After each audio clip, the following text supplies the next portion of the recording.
Good afternoon, everyone. We have a great show for you today. So many things came out in the pre-show chat. Um, and I want to and I want to welcome Cara to the show. She has a great free gift for you at the end of the show. She'll be talking a little bit about it. Um, it's been a crazy day for all three of us. We'll probably talk about it during the show. And anyway, literally, we just scooted in right right on time. Right on time. So I'm Carol Henderson. I have Life by Design, and I help you to live your life to the full out, the very best you can, right till the very end. And that's my goal in life. And I have my wonderful co-host here, Miss Barbara Ellison, who's going to confess something. Yeah. So hi, I'm Barbara Ellison. I'm a transformational life trainer, and I'm on a mission to make happiness the norm rather than the exception. Although I am lately, God has just been putting on my heart of how to define happiness. Happiness to me is that encompassing joy. It's not just because for happiness itself can be kind of fleeting. So I think that's going to be part of the conversation too, is what constitutes joy, and just feeling that no matter what's going on around you, that you can have that grassroots, down to earth feeling, that joy. You might not be might not be happy about what's going on around you, but it could be worse, and it just, so what I have to confess. Yeah, get to the goodies. I mean, I've just now come from my accountant. Well, okay, which is fine, but guess what? I was doing the taxes for 2022. So I'm a year behind of taxes. The deadline is Friday, and I found out that I am missing one of my 1099s. Oh no. And she says, like, where's this 1099? And I went, it's in the mail that you didn't open for so long. It's in the mail, somewhere. So she said, well, let's put it all together. And so I'm like, here I am having to confess that I am doing my taxes from the previous year. See, that doesn't sound weird to me because I've always done mine in the fall. Well, yes, I know, but from the year prior, the year previous? 22? Yeah, in 2022. This is only 2023. Well, I know, but we should have it. They're due April 15th. Oh, but see, October. But when I had my modeling agency, I had a major event, people flying in from all over the world, late February. I didn't have time to get my taxes together. Yeah. So I just always put mine off. She automatically filed 2 extensions for me. Yeah, exactly. So anyways, but to find out, she said, well, where's this 1099? And she said, Barb, the deadline's Friday. You got to have it. You got to get it. And I'm like, okay. So anyway, so that was my confession of the day. And so that was kind of like, that's why I came in at the very last moment. Now, Cara, you can tell us why you came in at the very last moment. Oh, well, yeah, pretty straightforward. I have a 3-year-old who had a fever 102 all night long. So we just didn't function appropriately for sleep, which throws the meat suit off and the hormone soup gets weird. So my wish management's just not been on top of it today. Well, and I had mentioned, why didn't you call us and we could have rescheduled? Because as you know, we pre-record, I thought, for Thursday, our Age of Experts, we record those too. And she goes, I didn't even have bandwidth or time to call and reschedule. So instead, the husband took him on a car adventure, which literally only means that they get into the car and they drive somewhere. It doesn't even have to be a destination they get out. He just likes being in the car and going for an adventure. So they're adventuring. That's one of the things I used to do with my grandkids. We would go on an adventure. And I live in farm country. So one time I took them up and walked them through a cornfield. Like just the first. Yeah. And they were like, corn isn't fun, Grammy, because corn, if you've ever walked through a cornfield, the top is very sticky, the leaves are very rigid, Mhm. and they've got these little spikes on them. Mhm. So, and they were like, we don't like this, Grammy. It's like, okay, fine, but you know what? But they liked the bugs that were crawling around. You So know, it's like, so so we were on an adventure. Well, one time when Keith was a contractor, and contractors, it's feast or famine. You don't have any time to do anything fun, and money's rolling in, or you have all this time on your hand, but there's no money. And so it was time to go on a little vacation thingy for the kids.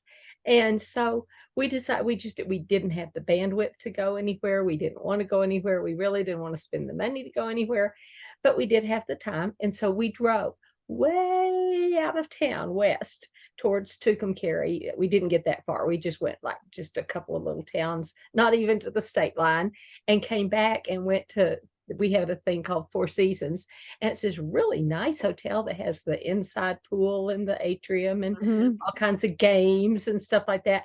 And we did that, and they had no idea that we were still in Amarillo. We were just at a hotel. No, Because we drove all the way out and about, and they were, took them on an adventure. Exactly. So, anyways, so let's talk the aging experts. But you know what? That's one of the things. And as we get older, we really do find more ways to entertain kids. I am much more at entertaining my grandkids now than I was. Well, I think there's more things too also. Sure. Well, but also you're less worried about the day-to-day minutia. Yes, raising them. Exactly. So Exactly. Well, and just you have more experience, different options that will look different ways for different people's perspectives, right? So being able to drive 2 towns over, turn around just to go to a hotel in town, they're like, we traveled so far. You're like, yeah, absolutely, yeah. But that happiness thing, right? That happiness is so hard to pinpoint. Psychologists say that the hardest emotion for humans to process is happiness. You would think grief or sadness or any of those really hard, big feels, but no, it's happiness, because as soon as we get it, we're like, okay, what next? What's the next shoe? And what's going to happen? What's going to happen to jinx it? Yeah. So we struggle with it. Yeah. But these little adventures, the fact that we can, as we age, come up with more engaging ways to engage randomly the little people in our life. Why aren't we doing that for ourselves? True. There you go. True. There you go. And joy and happiness are 2 different things. People think it's the same thing, and it's not. Happiness is fleeting, but joy is something that wells up from inside of you. Right. And that you can tap into, or that you can, like for me today, this morning, I was just, one of those mornings where I was just feeling a little, do I really, not, you're not unhappy. You're just, but I call them, just kind of grumpy. And it was like, and one of the things I am is, I'm a positive intelligence coach. And so it was like, Barbara, take your own medicine. This is your saboteurs that are in your head that are making you crazy. So do your own advice. And one of the things that and it's usually about comparison. We are either comparing ourselves to someone else. We're comparing our circumstances to somebody else's, or we're comparing something that is happening to somebody else's. Well, why do they have that and I don't? Mm-hmm. Why is that happening for them and it's not happening for me? And it's judgment or comparison. And this morning it was like, okay, so I just finally said to myself, I said, okay, saboteur. And I call her Jezebel. Love it. And it's like, okay, Jezebel, gee, welcome to my world this morning. How are you doing this morning? And 5 minutes later, it was like, well, gee, Jezebel, you're still here. course, it's like, and then afterwards, you're just kind of, but that's the things that we have to do. And I think so often, until you become aware of it, to really look at what you're thinking about. Yeah. And the thing is too, we're always looking forward, which Right. makes us anxious, or we're looking back, which makes us, I've forgotten the word. Yes, it's like the guilt. Discontent. It's like it was so good back then. Yeah, exactly. So it was so bad back then. It's like we either right, which means that we're not focusing on our present. What's going on today? So, Cara, tell us more about you. What's your backstory? How did you become an aging expert? Yeah. So like most of us, the tales always come through some form of trauma transformation. You don't get to be a meat suit in a universe full of meat suits without surviving some trauma and drama. That's just a natural byproduct of humanity. My story is no less similar to anyone else's. Mine came as a trigger warning for anyone watching suicide. Okay. So mine came 6 years ago when my brother committed suicide. And there's a lot of confusion around the language that people use for suicides, whether it's committed, where it's completed, where it's death by. We very intentionally use the word committed because it was a very committed act. He spent months prepping for it, finding ways. Ours is a very abnormal situation. So he knew what he wanted to do, knew he was done doing this life thing, but wanted to make it as gentle as possible on those he left behind, which is abnormal. It's just an abnormal story. Yeah. At the time, I was working in leadership within a corporation, and the company, well, they're a restaurant, but they consider themselves a development firm. So they're all about the people first. And you hear that a lot from companies. But it's nothing in the world like living through that kind of big grief moment to test whether that is factually accurate or not. So I was incredibly lucky to be blessed to be in a company that really did put people first. When the CEO found out what was going on, he called me up personally and said, "Hey, I got 2 restaurants up by where your parents live. Would you like to move home? I'll make a position for you." Wow. Yeah. And like many of us, when we're faced with that kind of support while we're going through something hard, we're like, no, I'm a superhuman. I can handle this all by myself. And then I had a hard day, and my mom had a hard day. And I thought, look, dum, they just gave you the answer. If you just moved home, you could do this together. So I had to call my boss, be like, all right, I know you don't hear this a lot, but you were more right than me. And and yes, I would love that. So I got to move home while still being able to fully hide in leadership and be able to look at leadership. Because, when traumatic events happen, your whole world sort of shifts sideways. You start looking at the world from a different perspective. It's not that anything has changed, except that everything is different. Right. And so looking at that, I got to look at leadership, but really bring it in from an emotional intelligence space. What are the things that make humans, that we all go through? What is it that connects us, that unifies us, that we can use as base building blocks and normalize this space so that all this that happens up there isn't so traumatic, because we know that that's just part of the cycle. I built my entire career around that. It goes to, comparing ourselves to others. After my brother passed,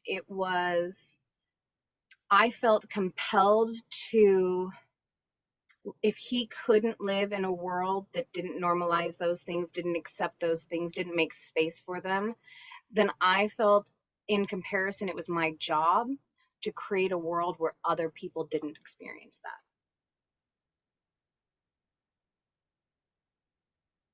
And then you're faced with, how does that look like? What does that look like? Yeah. So it's a whole lot of emotion. It goes to the gift that's attached to the end of this, wherever that lives on your screens. That the stoplight method. So one of, kind of goes to what we were just talking about, and learning to recognize and give space for the feelings. So it starts with my system starts with the Cara method. So we are meat suits full of hormone soup, controlled by mush management, trying to sprinkle our stardust into the universe, right? And everything that we do impacts the hormone soup. Mush management gets salty, gets spicy, gets crazy, pumps that out through your blood system, and that affects how you do and navigate in this world. So the Stoplight system isn't mine, but it is a fantastic Goldman system that is about teaching children how to leverage and manage their emotion, but it works for adults just as well, right? I love it. So it compares your emotion and your experience with emotions to a stoplight. So when you get that, and we've all got that, whether it's, I call it monkey brain. right? That, or you're so, yeah. Whatever that woof of hormone soup is, if you stop and kind of just take a big deep breath, it takes about 10 seconds for mush management to communicate with your heart and pump that hormone soup out through your system. So we literally teach kids to count to 10, right? So that they can calm down. That's where that comes from. Like literally it takes about 10 seconds for your system to settle. So if you stop, red light, and just take a big deep breath and start by simply acknowledging that this is happening. Often that's literally all you need. It's not like you get to control your emotions, right? More often than not, they control us. I'm certain that there is a monk out there who has dedicated their entire life to focusing on controlling those things. That's not me. It's nobody I know. So the are at its whim. But if you recognize it, if you say, oh, I'm having a feeling. Sometimes that's all it needs. Recognizing your Jezebel. Oh, you're here again today. What's up? Yeah. And then you yellow light it. You get ready to go. You don't go yet, but what could you do? Okay, I'm sad.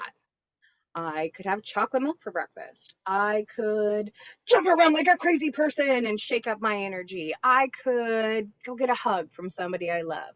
What are the options in front of you? Okay, so this is how you feel, but what could you do? Red light, yellow light. And then you decide, I'm going to go get a hug from somebody. And you go do it, green light. Yeah, exactly. And I think what happens, and I know I was guilty before I learned a lot of this. It was like, well, it can't be that. No, you don't know what I've been going through. Right. But I'm different. It's like, no, you're not. And once you become aware, and I think that's where, once I became aware that everybody breathes the same. We all take breaths. How we might do a breathing exercise. Like I have done some of those weird breathing exercises that were like holding your breath, and it was like, no, I don't like doing those. Yeah. And just, those ones. I can't remember. And I'm trying to think of what his name was. But he's a whole expert on breath work. But once I understood the deep breathing, and even if you take just 2 or 3 deep breaths, but because we breathe so shallow, it doesn't go anywhere. It just stays here, right here, and you're still all But when you can breathe from down here, down from your diaphragm, like one day I was on a call, and I was teaching a couple of friends of mine a coping technique. And I said, one of the things, just rub your fingers together so that you actually feel the ridges, so that you're so slow, you can feel like you're feeling every ridge. And as you're doing that, take a deep breath.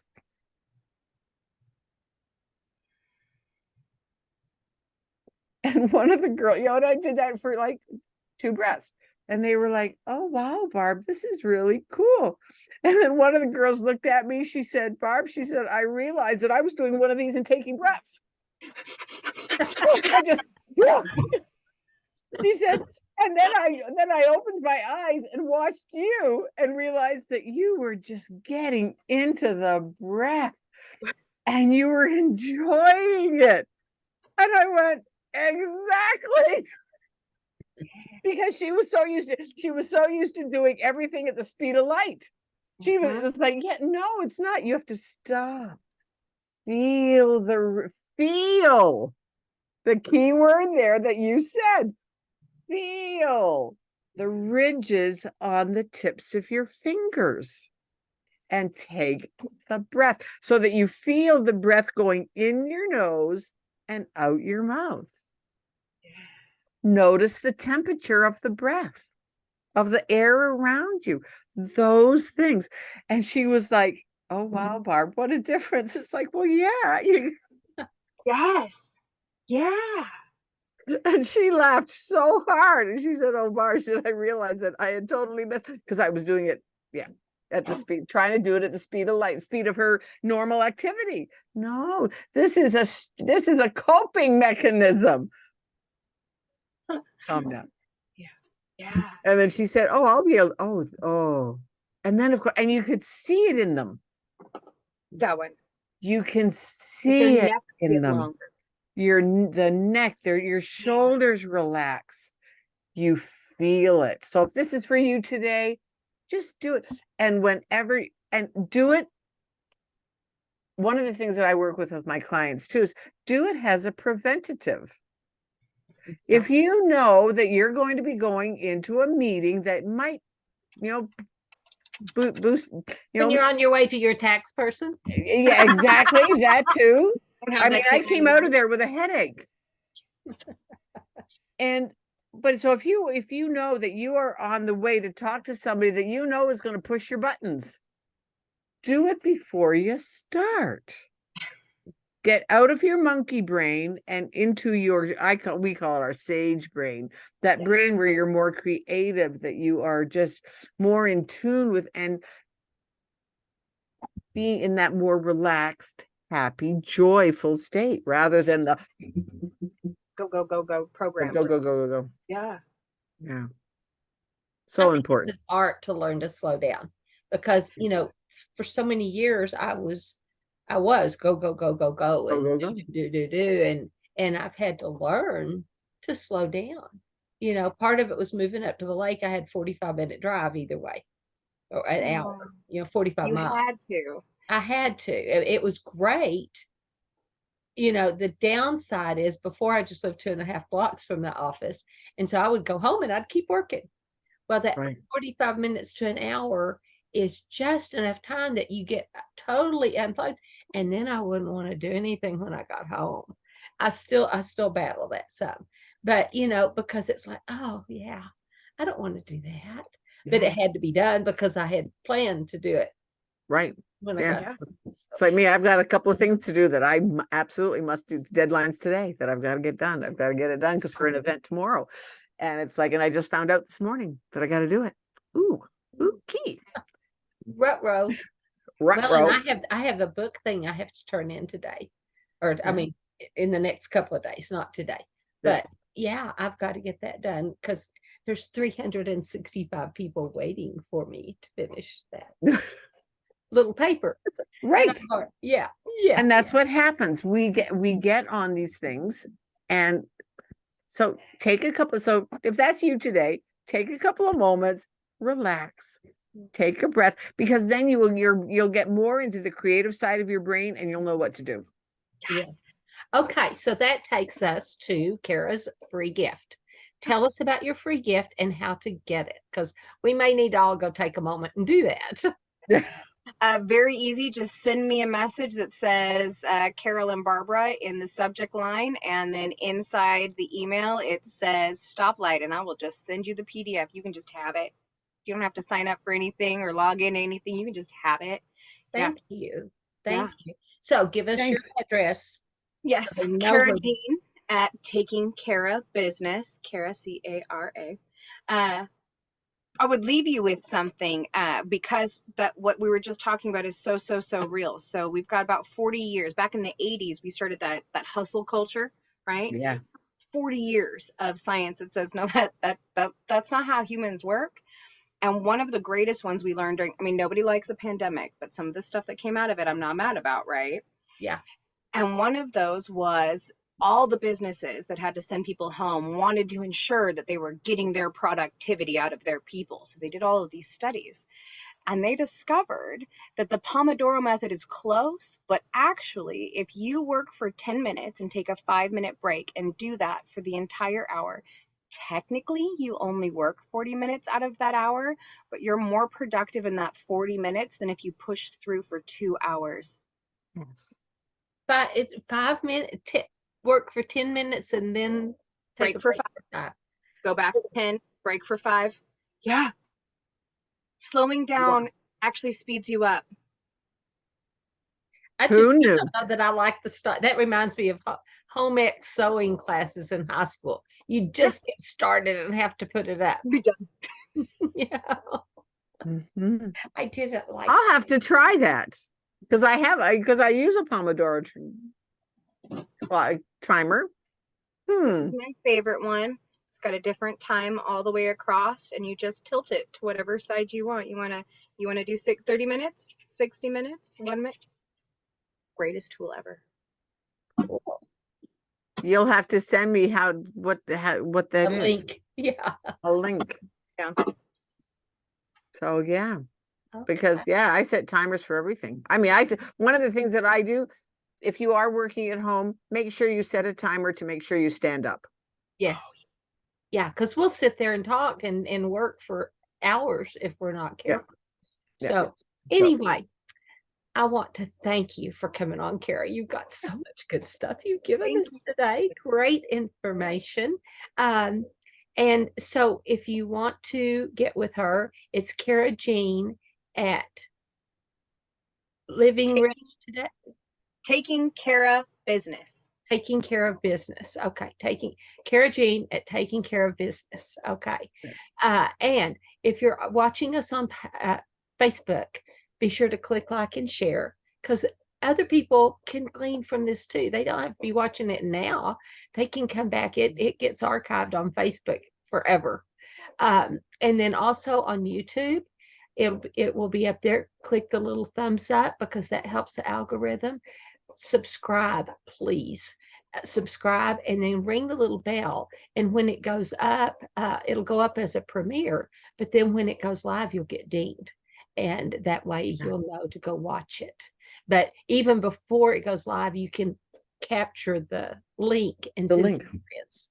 So anyway, so thank you so much for coming on today.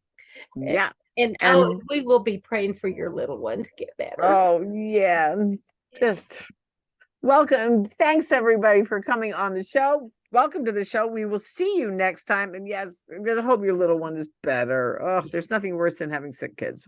Yeah. This was amazing, ladies. I appreciate you so very much for sharing space with me. What a gift you two are. It is a pleasure to have you. So bye, y'all. It's fun.